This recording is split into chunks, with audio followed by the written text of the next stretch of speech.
पोहामध्ये बेसनचा घोल टाकून बघा, इतका छान असा नाश्ता बनतो ना की तुम्ही एकदा ट्राय केला तर नेहमी नेहमी ना तुम्ही हाच ट्राय करा. कसा बनवायचा तर चला मित्रांनो, त्याआधी तुमचं स्वागत आहे माझ्या इंडियन किचन चेस्का कुकिंग चॅनलमध्ये. सर्वात आधी आपल्याला एका बाउलमध्ये 2 ते 3 चम्मच बेसन घ्यायचं. इथे मी 3 चम्मच बेसन घेत आहे. बेसन थोडा मोठा चम्मच आहे, तुम्ही कमी जास्त करू शकता. आता यामध्ये थोडं पाणी घालून याचा आपल्याला घोल करून घ्यायचा आहे. तर घोल आपल्याला नाही जास्त एकदम पतला करायचा आहे, नाही आपल्याला घट्ट करायचा आहे. मीडियम साईजचा आपल्याला याचा घोल बनवून घ्यायचा आहे. थोडं थोडं पाणी टाकायचं आणि छान असा गुठळी न राहता घोल बनवून घ्यायचा. घोल बनला की एका बाउलमध्ये घ्यायचा आपल्याला पोहा. तर पोहा आपल्याला पातळ पोहा न वापरता जो आपला खायचा पोहा असतो तो आपल्याला घ्यायचा आहे, जाड पोहा. बघू शकता इथे मी 1 कप पोहा घेतलेला आहे, तुम्ही कमी जास्त करू शकता. आता पोहा छान धुवून घ्यायचा. ग्लासभर पाणी घालायचं आणि हाताने छान धुवून घ्यायचा. वरचं जे पाणी आहे ते आपल्याला जे पांढरं पाणी आहे ते काढून टाकायचं आहे.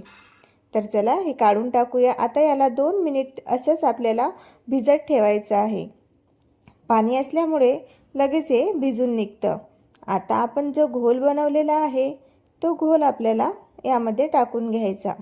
तुम्ही एकदा ही रेसिपी ट्राय करून बघा, नक्कीच तुम्हाला आवडेल.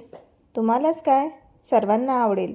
लहान मुलांची तर एवढी फेवरेट आहे की लहान मुले तुम्हाला रोज हीच रेसिपी बनवायला लावतील. तर चला बेसनचा घोल टाकला. आता याला छान असं मिक्स करून घ्यायचं. थोडं ड्राय आहे, पाणी यामध्ये अजिबात टाकायचं नाही. आपल्याला बिना पाण्याचंच याला छान असं मिक्स करून घ्यायचं आहे. बघू शकता थोडं खालीवर करून छान बेसनचा घोळ पूर्ण पोह्याला लागेल इतकं मिक्स करून घ्यायचं. आता यामध्ये 1 वाटी कांदा टाकायचा बारीक चिरलेला, सोबतच 2 ते 3 बारीक हिरव्या मिरच्या टाकायच्या कट करून. आता यामध्ये 2 टीस्पून चम्मच तांदळाचं पीठ घालायचं. तांदळाचं पीठ नसेल तर स्किप करू शकता. आता यामध्ये थोडं मीठ टाकायचं, नंतर थोडं 1 चम्मच जिरं घालायचं आणि थोडी हळद टाकायची. चवीनुसार थोडंसं, इथे मी लाल तिखट वापरत आहे, तुम्ही स्किपसुद्धा करू शकता अथवा जास्तसुद्धा घेऊ शकता. आता इथे 1 वाटी कोथिंबीर घालायचा आणि हाताने छान मिक्स करून घ्यायचं. बघू शकता व्हिडिओमध्ये दाखवल्याप्रमाणे तसंच करायचं आहे. पाणी यामध्ये अजिबात वापरायचं नाही आहे. थोडं कोरडं आहे. बघू शकता पूर्ण जसं आपण उंडा भिजवतो तसं हे भिजत आहे. तर याला छान असं मिक्स करून घ्यायचं. मिक्स झाल्यानंतर 2 ते 3 मिनिट त्याला तसंच ठेवायचं आणि आता हाताने एक एक गोळा तोडायचा. छान असा गोल आकार द्यायचा.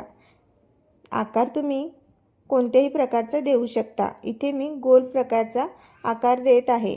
जसे आपले कटलेट्स असतात त्या प्रकारचा इथे आपण आकार देत आहे. तर बघू शकता मी असा आकार गोल करून दिलेला आहे आणि जास्त मोठासुद्धा नाही आणि जास्त छोटासुद्धा नाही. तर मीडियम साईजचे सर्व गोल इथे आपण रेडी करून घेतले. सोबतच इकडे तेलसुद्धा गरम करायला ठेवलं होतं. आता तेल छान गरम झालं की यामध्ये एक एक आपल्याला असं टाकून घ्यायचं. हाताने टाकत आहे, थोडं सांभाळून टाकायचं. तर बघा छान एका साईडने खुरपूस कलर आला की छान दुसऱ्या साईडने याला परतून घ्यायचं. थोडा कलर बघू शकता तुम्ही किती छान असा चेंज झालेला आहे. तर दोन्ही साईडनी छान भाजून घ्यायचं. खालीवर करून गोल्डन कलर येईपर्यंत छान असं भाजून घ्यायचं. खायला अप्रतिम असा लागतो. तुम्ही सॉससोबत, चटणीसोबत अथवा दह्यासोबत याला सर्व करू शकता. गरमागरम याला सर्व करायचं आहे. तर एक मी तुम्हाला दाखवते की एवढा छान लागतो की तुम्ही नेहमी नेहमी पोह्यापासून हा टेस्टी नाश्ता नक्कीच बनवाल. तर मित्रांनो, तुम्हाला माझा हा व्हिडिओ कसा वाटला तर नक्कीच सांगा. चांगला वाटला असेल तर व्हिडिओला लाईक करा, शेअर करा आणि सबस्क्राईब करायला विसरू नका.